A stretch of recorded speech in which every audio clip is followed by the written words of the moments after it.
Pasca beroperasi, proyek kereta cepat Jakarta-Bandung atau WUS menyisakan utang dengan nilai fantastis mencapai 116 triliun rupiah. Utang ratusan triliun itu tak hanya menjadi beban bagi konsorsium BUMN yang terlibat, namun juga membuat pemerintah pusing tujuh keliling. Hingga saat ini segala skema pembayaran tengah digodok, termasuk restrukturisasi utang yang akan diajukan Danantara bersama Menteri Keuangan Purbaya dan Menko Infrastruktur Agus Harimurti Yudhoyono ke Cina. Kalau emang kita harus terlibat, saya mau lihat termnya seperti apa. Jadi mengamankan term buat kita juga, buat pemerintah Indonesia juga. Berarti ada peluang pakai APBN, Pak? Peluang pakai APBN tetap ada ya, Pak? Saya nggak tahu, nanti kita lihat negosiasinya seperti apa.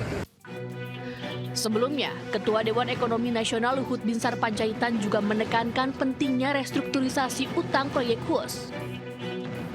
Melalui restrukturisasi ini, maka jangka waktu pembayaran utang mungkin akan diperpanjang sehingga beban keuangan menjadi lebih ringan. Sementara itu, Chief Operating Officer Danantara menjanjikan persoalan utang proyek WUS akan segera rampung. Danantara menargetkan kesepakatan solusi akan selesai di penghujung tahun 2025. Mengenai hutang dalam pembangunan, ya ini hutang dalam pembangunan ya, karena pembangunannya kan equity-nya terbatas, tapi sisanya hutang. Ini akan kita pelajari dan kita negosiasikan untuk memberikan manfaat terbanyak untuk kita. Diresmikan Joko Widodo akhir 2023, proyek kereta cepat Jakarta-Bandung menelan anggaran hingga 118,37 triliun. 2 tahun beroperasi, namun belum mendatangkan laba. Kini negara malah terjerat utang kepada Cina. Tim Liputan, iNews melaporkan.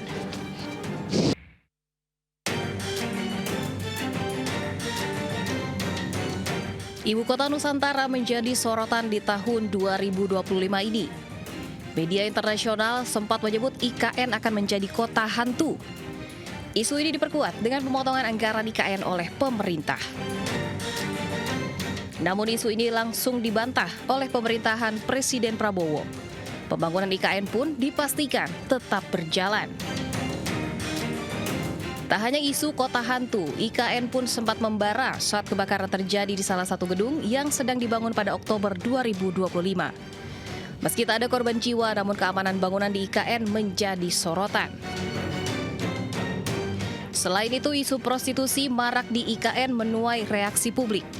Kepala Otorita IKN Basuki Hadi Mulyono pun buka suara dan memastikan sudah tidak ada lagi prostitusi di IKN.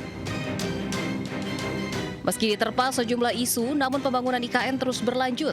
Kepala Staf Kepresidenan M. Kodari menegaskan IKN akan menjadi ibu kota politik Indonesia. Fasilitas 3 pilar utama kenegaraan pun harus sudah siap pada 2028. Saat ini sejumlah pegawai kementerian dan lembaga sudah mulai menetap di IKN. Badan Pusat Statistik mencatat penduduk IKN didominasi Gen Z dengan 27,20% dan diikuti oleh generasi milenial sebanyak 23,53%. Sementara pada tahun 2025, penduduk IKN didominasi oleh penduduk usia produktif dengan proporsi sebesar 67,91%.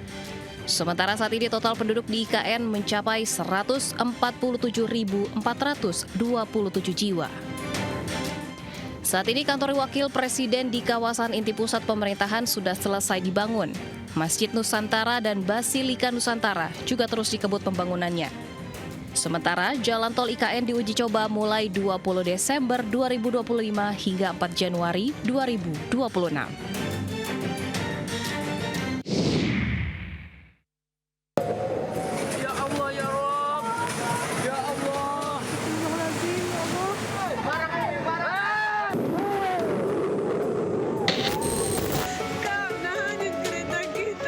Akhir November 2025, hujan deras yang datang berhari-hari memicu banjir bandang dan longsor yang menerjang belasan kabupaten kota. Innalillahi wa inna ilaihi raji'un. Aliran air deras membawa gelondongan kayu menghantam apapun dan siapapun. Banjir melulantakkan kampung Sumur. Ratusan orang meregang nyawa. Ratusan ribu warga kehilangan tempat tinggal mereka. Akses jalan dan jembatan putus, beberapa desa terisolasi. Banjir Bandang Aceh dicatat sebagai salah satu bencana hidrometeorologi terberat di Sumatera. Hari demi hari, bulan pun berganti. Alat berat dikerahkan, masa tanggap darurat diperpanjang. Relawan dan petugas gabungan terus bekerja, pemerintah berupaya sekuat tenaga. Namun entah sampai kapan warga Aceh bisa menutup luka.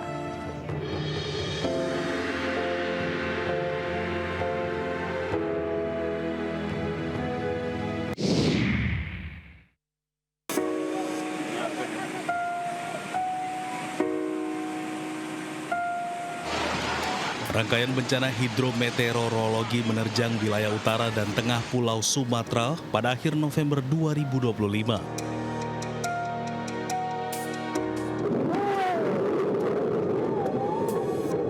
Kondisi cuaca ekstrim memicu banjir dan longsor di wilayah Provinsi Sumatera Utara seperti di Sibolga, Tapanuli Utara, Tapanuli Tengah, dan Tapanuli Selatan. Tingkat kehancuran yang masif diduga hasil dari kombinasi cuaca buruk dengan kerentanan ekologis akibat degradasi hutan di wilayah hulu.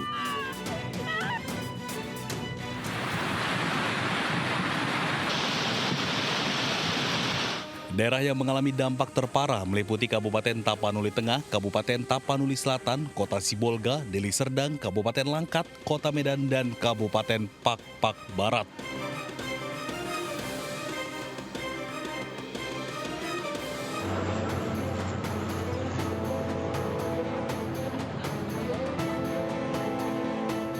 Pasca bencana, para penyintas bencana banjir dan longsor di Sumatera Utara membutuhkan banyak bantuan 9 bahan pokok, hunian sementara hingga air bersih serta sanitasi. Terima kasih atas kepeduliannya.